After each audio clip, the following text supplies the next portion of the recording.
Hello guys, welcome back to this channel. In today's tutorial, I'm going to show you how to create glass tags effect on Pixellab. Okay, let's get into it guys. First of all, I'm going to open up my Pixellab application on my mobile phone. And wait, I'm going to change the background to black, for example. Sorry guys, I'm going to choose color. Okay, and then I'm going to add text. We can go to the text menu right here and then select edit. And for example, I'm just going to type in glass text.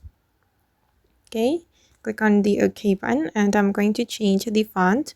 We can go to the font menu. Okay, and then for the font, I'm just going to choose this one. Okay, guys, and then I'm going to make it bigger. All right, and I'm going to make the text transparent. So I'm going to go to the color. Okay, and I'm going to select transparent color.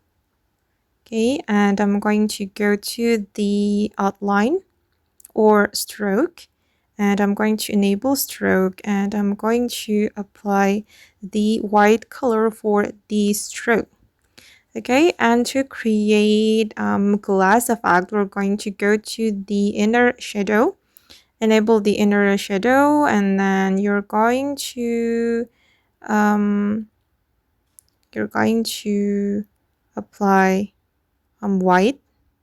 Okay, don't forget to apply white color to the inner shadow, and then you're going to play around with the offset X and offset Y.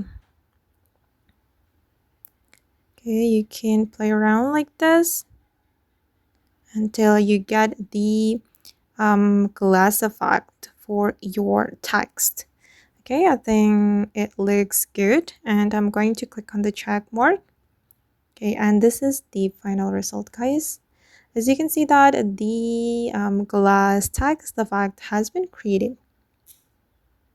Okay, and once you're done, you can save it. I'm just going to save it as image. Okay, that's so easy, right? Okay guys, and that's all the way to create glass tags effect on Pixellab. I hope this video will be useful for you. Thank you so much for watching, and if you found this tutorial useful, don't forget to hit the like button, leave your comments, and also subscribe to this channel. See you in the next video guys.